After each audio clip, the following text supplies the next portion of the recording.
Merci, Monsieur le Président. Monsieur le ministre, comme vous l'avez fort bien dit, la réforme sur l'autonomie est évidemment très attendue. Il faut donc la faire, nous pensons, enfin je pense pour ma part, hein, et la bâtir évidemment en toute concertation avec les véritables décideurs, et ça a été dit, avec ceux et celles qui travaillent dans le secteur de l'autonomie, mais également du médico-social.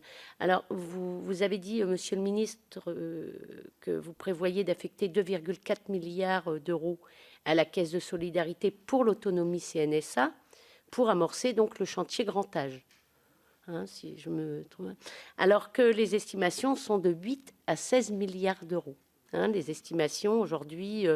Vous l'avez dit, avec une nouvelle branche de la sécurité sociale. J'aimerais savoir comment vous allez financer, si on prend la fourchette la plus basse des estimations de 8 milliards d'euros, comment vous allez financer les 5,6 milliards d'euros manquants.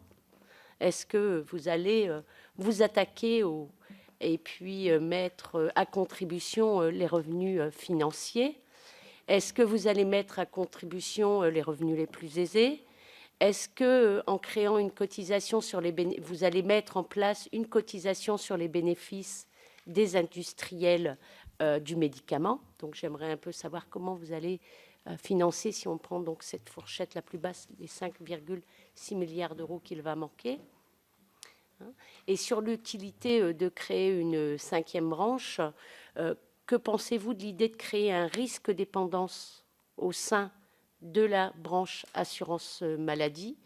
Et ensuite, une dernière question sur la gouvernance de cette cinquième branche.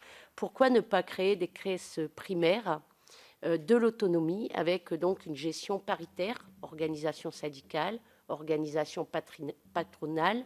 Ce serait aux organisations donc syndicales de s'adapter pour proposer des délégués en lien avec l'autonomie, et pareil évidemment pour les organisations patronales. Je vous remercie.